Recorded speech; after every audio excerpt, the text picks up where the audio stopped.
Hello and welcome back to Disney Matter. From Millie Butcherson to Zed Necrodopoulos, we are committing necromancy as this podcast is rising from the underworld where it lay, waiting until now. We're stepping out the vault because we've got a lot of news to talk about, so let's not waste any time. Bring out that inner Hamilton and ask, so what did I miss?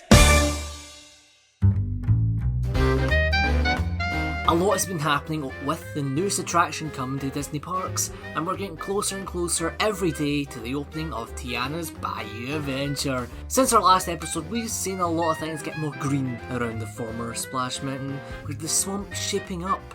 We've seen the logs rolling down that iconic drop. I'm not going to address the people complaining about it, because, to be honest, I don't want to rant, but in short, they're using this ride that was badly named and themed in the first place as a justification for their flawed ideals. I've spoken in the past about this, but having a ride with brand new animatronics is better than having a ride where 90% of the animatronics are no longer functional. And this is coming from someone who loves Splash Mountain. It's the best water ride I've ever been on, if you don't include this little boat ride there is in Port Ventura for kids, where it's like you got this wee small hill. You know that in SpongeBob, that like the extreme roller coaster and it's one bump? Imagine that, but a water ride. I used to love that when I was younger. Anyway, where was I? Yeah, but the thing is, this ride track isn't going to change. Like I said, it has a mess of a history, which hopefully we will go over closer to the opening date. This attraction will be coming to Disneyland, California and Disney World, but Disneyland will be expanding its presence in Critter Country. Ray's Berets and Louis's Critter Club will be arriving to Critter Country, 2 new merchandise opportunities. The Critter Country area will close on the 1st of May, with only the Hungry Bear restaurant remaining open. But don't worry, Pooh fans, the silly old bear isn't going anywhere. Tiana's Bayou Adventure is set to open this summer.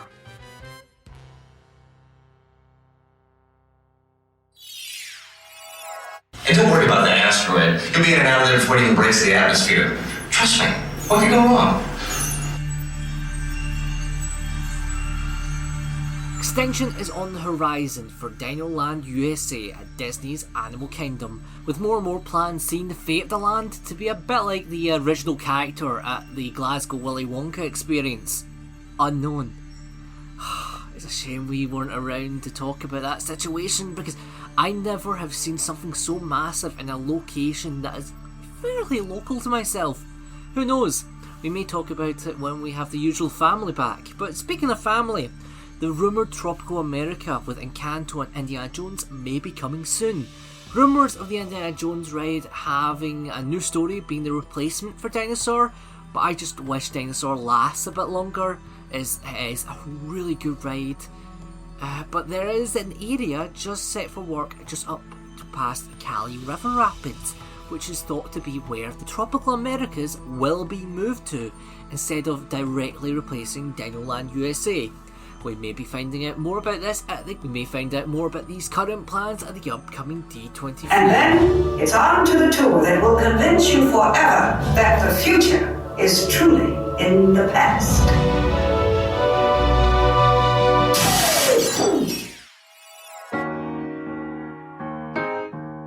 Speaking of D23, we've got D23 coming up on the 9th, 10th and 11th of August at the Anaheim Convention Center and the Honda Center Access. This year, the big event is going to have their main presentation at a different location, so you will have to travel from the convention center to there. The entertainment presentation will be on the Friday, the experience presentation will be on the Saturday, and the Legends Showcase will be on the Sunday. The Legends being awarded this year are Colleen Atwood, Angela Bassett, Martha Blanding, James L. Brooks, James Cameron, Jamie Lee Curtis, Miley Cyrus, Steve Ditko, Harrison Ford, Mark Henn, Frank Oz, Kelly Ripa, Joe Road and John Williams. An absolute star cast list of legends.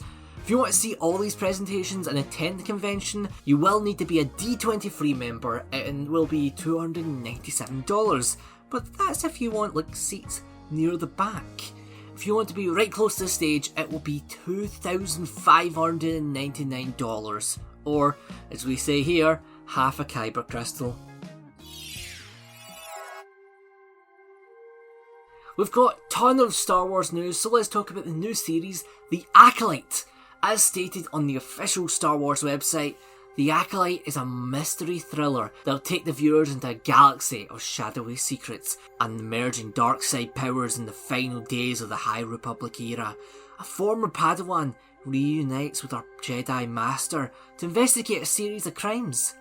But the forces they confront are much more sinister than they ever anticipated. It is set to air June 4th.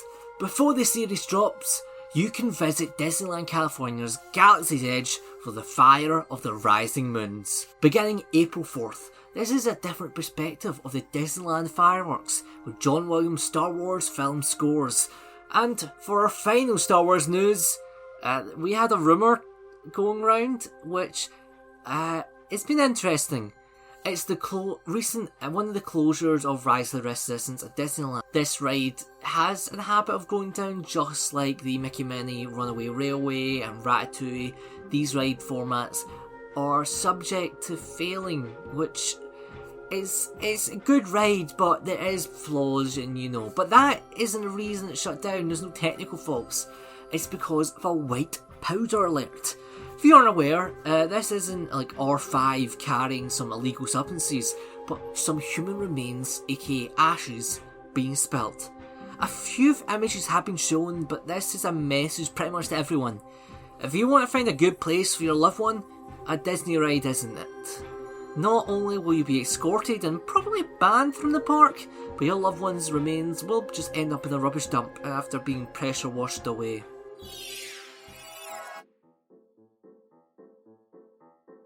Taylor Swift took over Disney Plus with the Eras Tour movie, which released March 14th on the site. Not only that, but Disney Plus renamed all their categories to celebrate, like 1989, Disney's version, having The Little Mermaid, Chip and Dale, Rescue Rangers, and Honey, I Shrunk the Kids.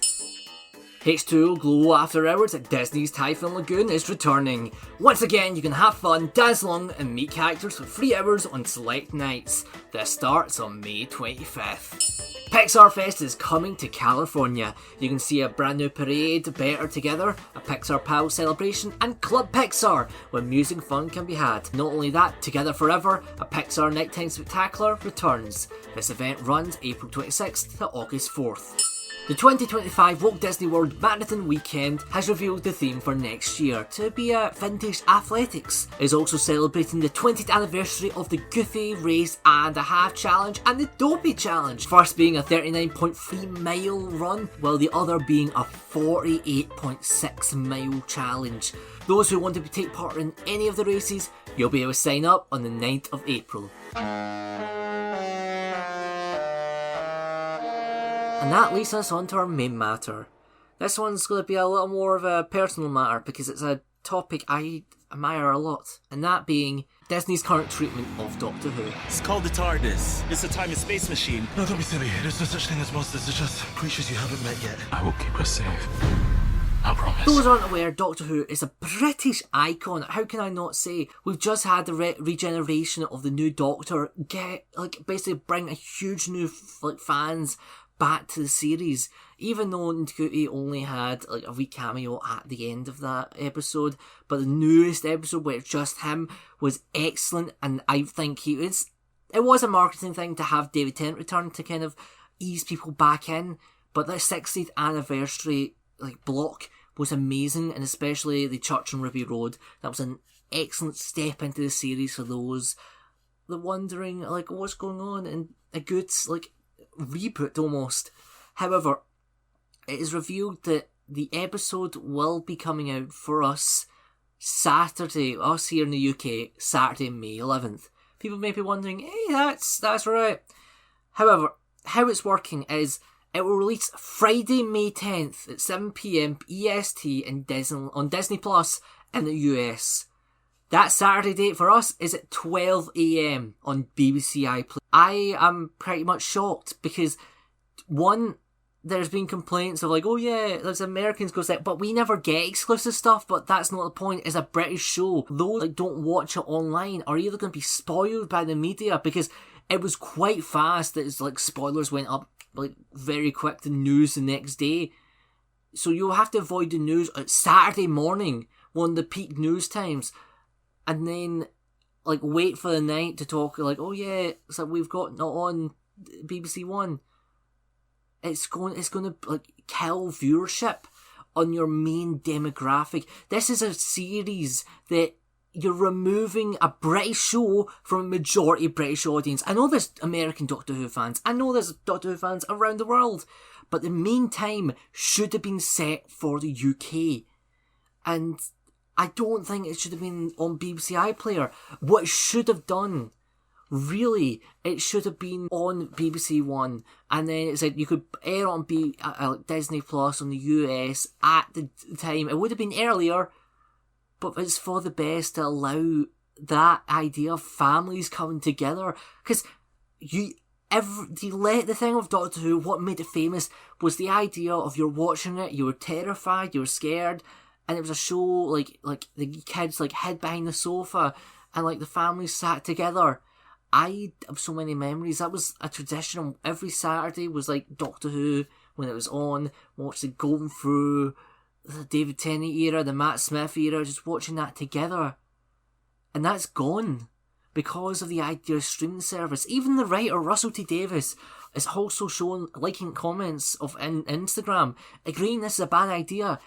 And even Traitors, one of the best shows, that started off on, it went from on you have to watch it live to then watch it on BBC iPlayer. Having it on BBC iPlayer is going to kill viewership and on a show that the viewership has never been higher. It had like, I'm gutted that it's a shame. Like I really enjoyed Jodie's portrayal of her Doctor. She was an amazing Doctor. I do feel that if it would just really hit her and Graham, I really think Graham was a really strong character. But it's a shame that it went down that route.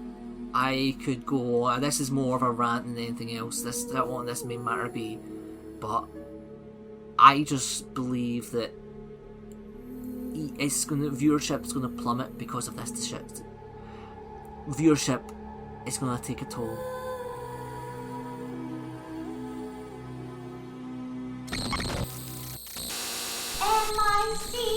See that you remain seated, everyone! K-E-Y. Why? Because we're experiencing a temporary delay. F-O-U-S-E. Hey, oh, sorry, I'm just quickly going to hack in for just to make a little comment. So I completed the main matter and all that, and then Disney decided, hey, let's just drop a ton of news just as I finished scripting this. So, we're going to quickly go through the news that Disney's just dropped. Ready? Let's go. Disney's third Witch-class ship called Disney's Destiny has been revealed to be themed around heroes and villains. The ship is set to arrive in 2025. Animal Kingdom will be celebrating the Lion King's 30th anniversary, with Timon and Rafiki meeting at Rafiki's Planet Watch, and the Pumbaa Popcorn Bucket returns. Nothing else has been confirmed at this time. Communicore Hall is finally arriving as Walcott is no more. The walls in Epcot are finally lowering, and the plaza is going to officially open on June 10th. A new Encanto show, Celebration Encanto, will be performed on the new Communicore stage, starting June 10th and ending September 6th. Joy from Inside Out will be leaving Epcot to move over to Pixar Place and Disney's Hollywood Studios. Hopefully that means that smaller area will be getting some updates given to it. The Salvage Stormtrooper helmet will be a brand new popcorn collectible coming May 4th to Disneyland and is set for some time in May at Disney's Hollywood Studios. Not only that, but as a quick update, yesterday the Empire State Building was taken over by the Empire as Anakin and Darth Vader was projected upon it, and Hayden Christian was also seen in a clip to being there during the day. As of the time of writing, they have only just opened Donald's Duck Pond and Mickey's Toontown at Disneyland Park. It had been delayed its opening due to water issues, but it's now free for folks to visit. And finally, huge news at Disney Springs. Dreams That Soar will be a brand new nighttime spectacular come to the shopping area. But not just that, it will be a drone show. This is huge for the simple fact that Disney Springs is accessible to anyone. You do not need a park ticket to go visit Disney Springs, so if you really wanted to, you can go visit this. All you got to do is pay for parking or get dropped off. It's so exciting to see what's in store over at Disney Springs. This will be running nightly from May 24th to September 2nd. And that's all we've got for today. Whoa, this episode been a wild ride to record, for simple fact that the main matter was going to be a bit of a wrap up. We're going to be like somber, but having all those news drop at the same time, I'm fairly excited to see what is coming in August, and we may actually have a few stuff coming up ourselves, which I need to share. I am excited. I'm going to keep it hush hush for now. Hopefully in the future we can go on a little bit more adventures. Anyway, if you really enjoyed this, please make sure to support the podcast. You can go see us on Twitter, which is @DisneyPod, and the same on Instagram @DisneyPod. Remember, folks, if it's a matter, make sure it's a Disney matter.